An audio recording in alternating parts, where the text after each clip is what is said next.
So today I have Gary Scott, the Gary Scott of Caledonia. He and I worked together a few years ago when he was just ready to remove participation with the big beast out there. And since then, we've stayed in contact. He certainly is one of the most remarkable doctors in regards to his loyalty that he's had from his patients and the way that he runs his practice. And everything from your team. You have a very loyal team. So we'll dig into some of those things. But again, this is Gary Scott here. And I would love for you to tell us about you. Tell us about your dental journey. Well, thanks, Stephanie. I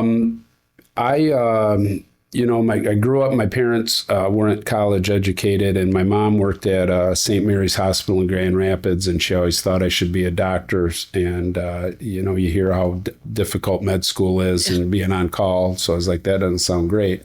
So I decided to go to dental school, no idea why dentistry, and went great. I got married 9 days before the first day of school, and the didactic stuff at school came easily, but the hands-on stuff was tough, and a lot of doubt. I felt bad, oh my goodness, I brought this girl into a big failure, because I would have quit. If had I taken my MCAT in college, I probably would have quit dental school and gone to med school. But glad I stuck it out, and so at some point in my fourth year, just clicked. Yeah. And because we didn't have to shadow back then. I graduated college in 92, and now they have to shadow upwards of 100 hours depending on the school, which sounds painful, but it's a good idea. Well, then they know what they're getting into as well, too. So the process to getting in to dental school as well, too. So that's where I kind of find it a little bit interesting to know that you felt like all those doubts in it, but there was a testing process to make sure that you had, the intelligence to make it that far. Yeah. Just, I worked for an orthodontist my senior year of undergrad, and orthodontics is almost not dentistry just because you're doing something totally different. Mm-hmm. I think I got to see the 30,000 foot view, then the 10,000, then I can get in. Yeah. And I think immediately I was in the weeds and the big picture just wasn't clicking. I didn't have a mentor. I wish I was telling my friend, I wished I would have had a Gary Scott when I was 23, but ended up in the right spot. Worked out well for you. Yeah, I'm doing okay. I would say so as well, too. Yeah. So as far as the educational aspect of it, and while you were in university, tell us a little bit about what that looks like in regards to, the student. How do you go ahead and apply for these different loans? What did that look like for you during the process? Well, once again, and I always try to tell people, prospective students, I'm like, you're dealing with 30-year-old info. Well, and that's the beauty of it, is to try to understand the change, that massive evolution. Back then, I remember at my interview, they told me what I was going to have to come up with, and I pretty much cash flowed undergrad. Just that's how we did it, and I'm like, I've got to come up with this. But they help you with the loans. And the first 2 years I had loans. In my last 2 years, I had Army scholarship. Mm-hmm. So the loans weren't an issue my last 2 years. But from what I recall, they just kind of did it for you. Oh, really? Yeah, it was pretty. I mean, $16,000 a year for 2 years is all. So $32,000 in debt. Which is, and that's the whole thing of like why to have this discussion of what has happened, not just how private practice it's becoming so much more difficult because of the debt that they're coming out with. And then when we get into the conversation about the insurance and why what we have is not a sustainable system as well, too. Mm-hmm. So as I'm interviewing and again, traveling the world to try to talk to doctors and identify and really educate all of us that this shouldn't be the way it is here. Something's incredibly broken here in the United States, and I don't entirely have an answer for it. I don't think anybody does. But my two dentists in Iceland that I interviewed, $250 a year is all education costs for them. It's crazy. And they both live very, very comfortable. Like, I mean, they make equivalent to what we do, right? So if you could imagine not having that debt that you're carrying for that long. The orthodontist, he came to America to train as an orthodontist, and Iceland paid for it for him too. Wow. Right. So, and certainly in that unique situation for that, there's a need, but nonetheless, it's considered one of the happiest countries on the planet Earth, right? And $250 a year. Yeah. So when you went to purchase your first practice and link work, what did that process look like? At the time, the MDA had a date finder kind of idea, matchmaker. Date finder. Tinder. And they did a nice job. I mean, I matched with, I was put in contact with about 20 practices. I probably looked at 15, but the one I ended up purchasing was listed in the back of the MDA journal. I knew at that time I wanted ownership soon, if not immediately. And every other opportunity couldn't promise immediate ownership. Yeah. I knew what I knew what I didn't know. Yeah. So I wasn't too worried about being on my own. That's good. I didn't even know that they had kind of that matching system to begin with. So what is that like? I don't know if they still do. I haven't heard of it. And there's doctors that are still struggling. They contact me to try and find, associate positions as well. But what did that even look like to try to match up?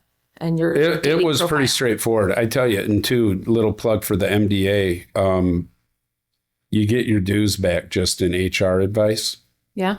Man, home run. But that was hugely worth it. I mean, when was this? Fall of 98. Yeah. So how long ago was that, right? And I think I just filled some stuff out and they sent me, or they probably sent the doc info. I don't even remember. Yeah. Yeah. Huh. That was pretty cool. Well, I mean, they should have something like that. Yeah. Were brokers around back then as well, too? Or yeah. No? Okay. Yeah. I used a broker in my sale. Okay. So you found your first practice. What did that look like? How much was it back then? What was the size of it in the active patients? I really wasn't that smart when I was looking. I don't think anything malicious went on, but I didn't buy what I thought I was buying, and I think it's more my fault. That's still going on today. I don't think it was anything malicious, but it collected $240,000. I paid $110,000. Okay. But he took every insurance, had a general dentist come in and do ortho. So there wasn't a lot of general dentistry being done. Yeah. But I bought potential. I just tell myself that and we're all good. Yeah. Yeah. Worked out. So many dentists, especially young ones that contact me, it's the same thing. I hear it. Even dentists that you and I both know, they purchased the practice and they were like, yeah, I don't think that it was what they said on paper. And I tell people all the time, garbage in, garbage out, right? Right. I can print any piece of paper that says there's, 4,500 active patients. But the reality is you have 4 operatories, 1 hygienist. That's not it. Yeah. So, but that's on me to do my due diligence, and I could have done more. And like I said, I don't think anything nefarious. Would you have known where to start to try and do your due diligence on it? No. Yeah. No. See, well, that's part of the problem too with education. You're learning a lot of the schooling and a number of things, but I even say going back to grade school, right? Like, wish I'd learned to balance my checkbook. 100%, not just the checkbook thing, but even like how to do taxes. What are any of these things? But that's you don't get any of that in even university about how to run a practice, what to look for. Now, I always joke with people when they say they never taught me that. I go, well, I don't think they taught you how to post on Instagram, and you're pretty good at that. I mean, this is true. Yeah. Yeah, I don't know. And I always tell, I went and spoke at the U of M's dental school, Michigan, about a year ago. And I just said, hey, if you have any questions, feel free to hit me up. And no one did. And that's fine. Yeah. But yeah, I don't know. A lot of stuff you learn by doing.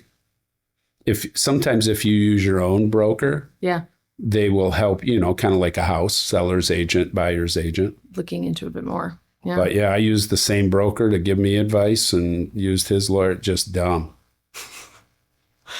Well, you're not God helps those out who need it, right? It really is. And you want to know what? Next time, even speaking at the university, even if you can get an email list, because I've done the same thing and I've told people, I'm like, text me. I'll get you some answers if you have anything. And I feel like maybe over the years, I've had just a few of them, and it's even been a couple years out. They're like, my colleague had told me about you, and then the name rung a bell and stuff. So there's just so many moving parts at that point as well, too. So you have your first practice, $110,000. What did that look like for staffing? Office manager, assistant, 2 part-time hygienists. So I think it was 2.5 days of hygiene a week, 3 ops. Yeah. Yeah. Was it here in Caledonia? Uh-huh. Yep. So like you just kind of little off from there? Hole in the wall office. Horrible. But it was all yours when you graduated. Yeah. So that's what mattered as well, too. It was a motivation creator. Yeah. Say it like that. Yeah. Yeah, I've been into some unique practices for sure. Yeah. With some just really falling apart. Yeah. It was okay. Yeah. Okay. All right. Taught me what I needed to know. Well, that's exactly. You don't want to jump into something that has so many team members and see, that's the face I was looking for on it as well, too. Yeah. Managing all the people. My team is great.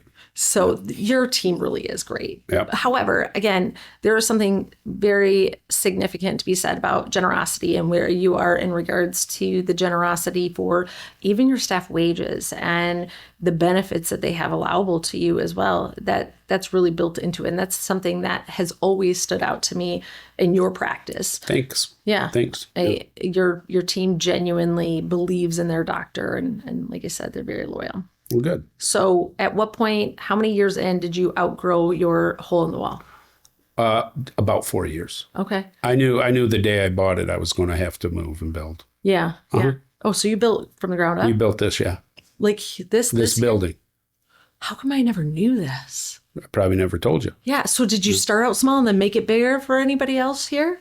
Or just go big and go home? I went as big as I could. I had a friend whose father owns a real estate company, construction company, and we just did what I said. I want to do what I can. I'm going to buy you out one day and own it, and yeah. And there you have it. Yeah. All right. So when we look at what was, even a ballpark, a percentage of overhead, and like including your staff wages, what did that look like when you first owned it, and what does it look like today? Like total overhead? Yeah. That's one nice thing about that quote, hole in the wall, is I think I had my overhead at 50, 55. When I moved here, at my peak there, not when I bought. Now it's tough because I have an associate. Yeah, that is. You know what I mean? But my last year in network was my last year on my own. Yeah. And it was, even with the insurance adjustments, it was pretty good. Yeah. Yeah. Not going to disclose. Yes, that's right. Yes. Don't want to give. There might be a math major out there that can figure it out. Well, I've seen you in your Excel sheets. So. Yeah. But no. That's all right. Okay. So I'm very curious because I know, as far as I can go back 20 years into what's changed within dental insurance, what was that like when you first dropped out in, as far as understanding insurance, how it was paid on? Tell me everything that you found out in those first 4 years specifically. It was all pretty new. It's funny. I can say who the big machine is that I dropped, right? Okay. I was initially out of network with Delta and only in network with BCBS because of just I probably didn't fill something out when I should have. Well, back then, did Delta still pay you out of network? Really? So that long? They still sent it to the patient. Okay. And, it was just stupid. New guy freaking out. I'm like, I got to get in network. So, you learn how it works. A frustrating thing about it was like I had a patient and she was mad about our estimation was wrong.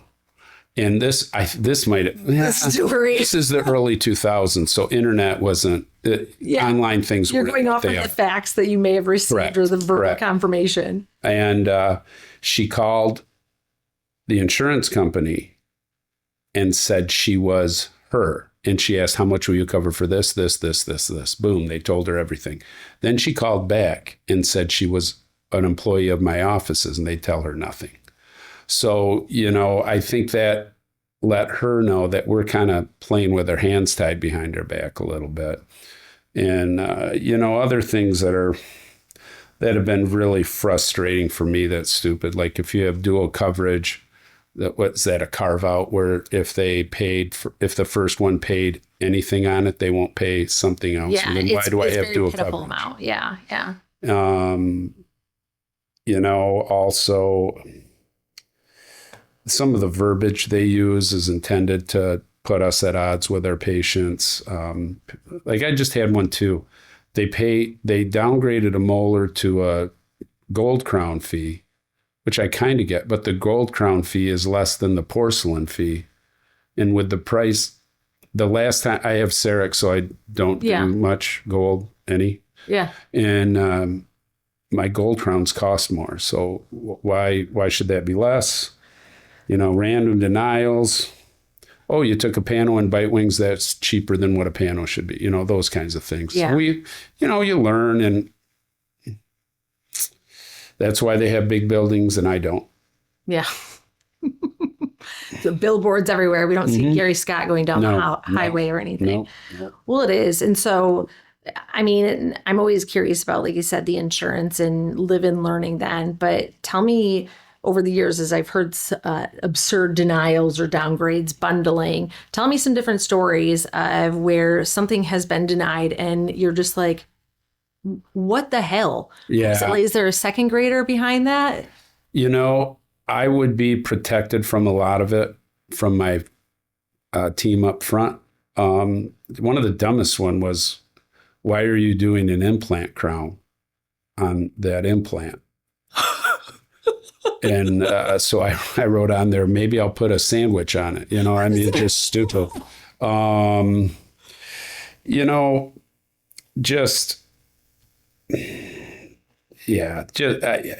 Like I alluded to in the previous question, bundling the bite wing and pano into a full mouth. Well, and what's absurd to me is up until a couple of years ago, even with the full mouth series of x-rays, which they've changed the verbiage behind that it doesn't necessarily have to be that 16 to 18 films. Oh, okay. However, previously to that, right, like you could have gotten in trouble if you build it out as such and bundling it yourself like that, but yet they can do it back. And that's so incredibly frustrating that they can dictate, no, you can't do any of these things. We can, as long as it benefits us. Yeah. It just is, it's crazy. Yeah. Another frustrating thing is that we have to submit a standardized form. And to be honest with you, it's easy. The computer does it all. You're right. But the variety and explanation of benefits from different insurance companies is amazing. Why don't they have to follow rules like us? Too, I wish I could brainwash people as well as the insurance companies have brainwashed people. Like I've had intelligent people. Oh, I can't come see you. You're not in network. I go, you can. Yeah. There's not a guard at the door. I only want to do what my insurance pays. And, once I try to tell them, I go, look at your insurance, and you've said it. Insurance covers catastrophic big things. Small things are on you. Like with your car. I go, this is the opposite. They're paying for your oil change. But if you get in an accident, $10,000 worth of damage to your car, well, we'll pay $1,000. Yeah. A coupon.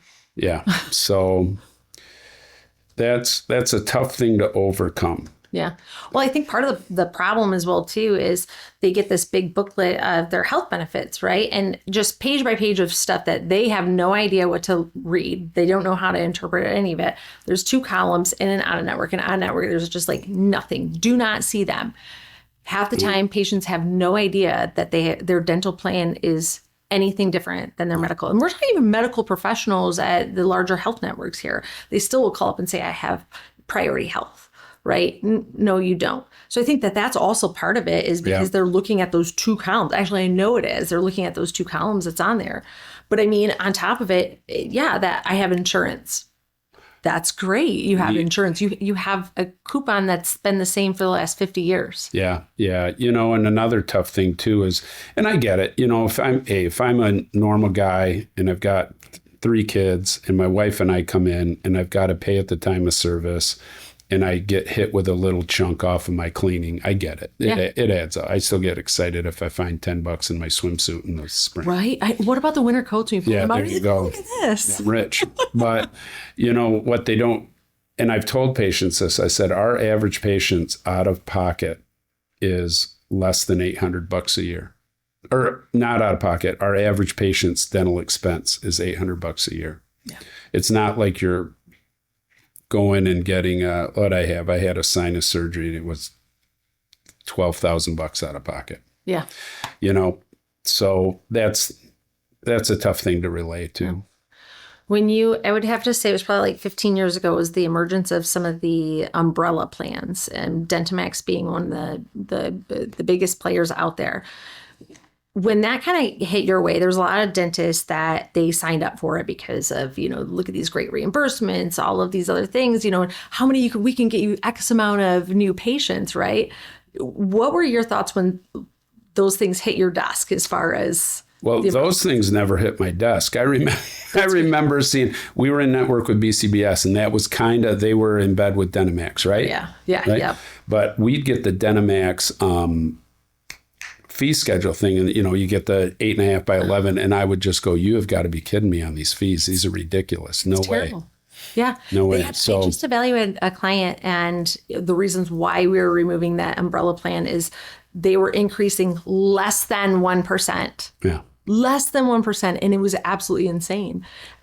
I mean, even then, some of these plans, they're decreasing the reimbursements, which is just maddening to me. I just was I was on the phone this morning with a pediatric specialist in Maryland, and that's exactly it. Like, how do you go and reverse from that? Because people's premiums keep going up. Yeah. Well, look what Delta did out in Washington State.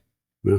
It's absolutely, it's not sustainable. In the slightest bit as well too.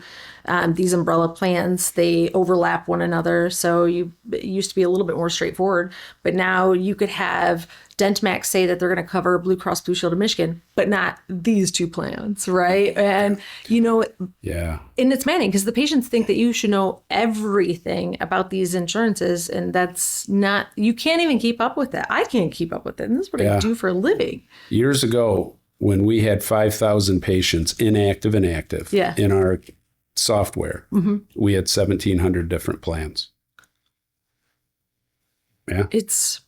Yeah. I've never had to deal with the umbrella plans because I only was with BCBS and Delta. Mm-hmm.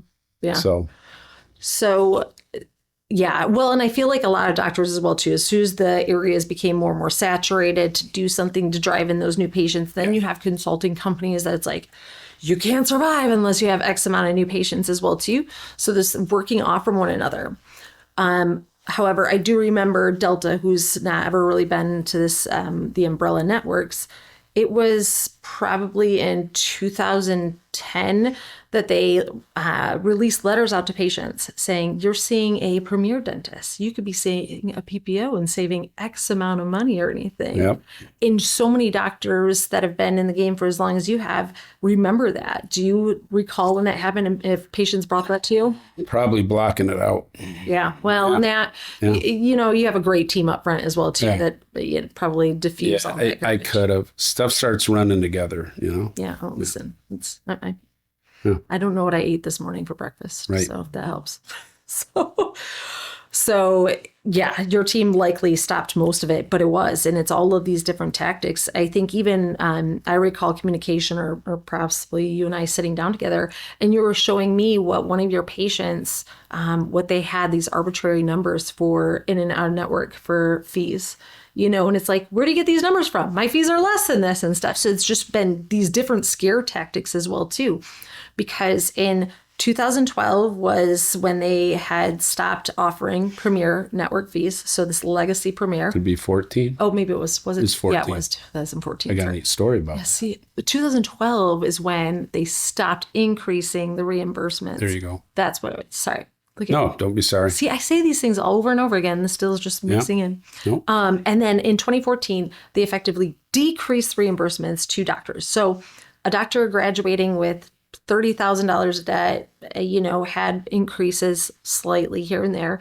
Now we have $500,000 of debt and 20% less reimbursements than that. Where the hell do you think that this came from? Right. I'd love to hear your voice on this. Yeah, well, money, for Delta. Yeah, it is. Yeah. How is it legal? Yeah, I don't know.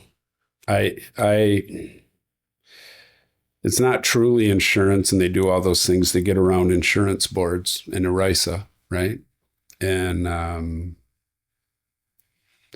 it's a benefit, and they just say, hey, here's what you get. I know I don't agree with it. Funny story about the 2014 is I had a colleague of mine start his practice in my office. He's a specialist, and we got him signed up with Delta on July 31, 2014, and August 1 was the date that he could not, if he would have signed up on August 1, no go on the Premier.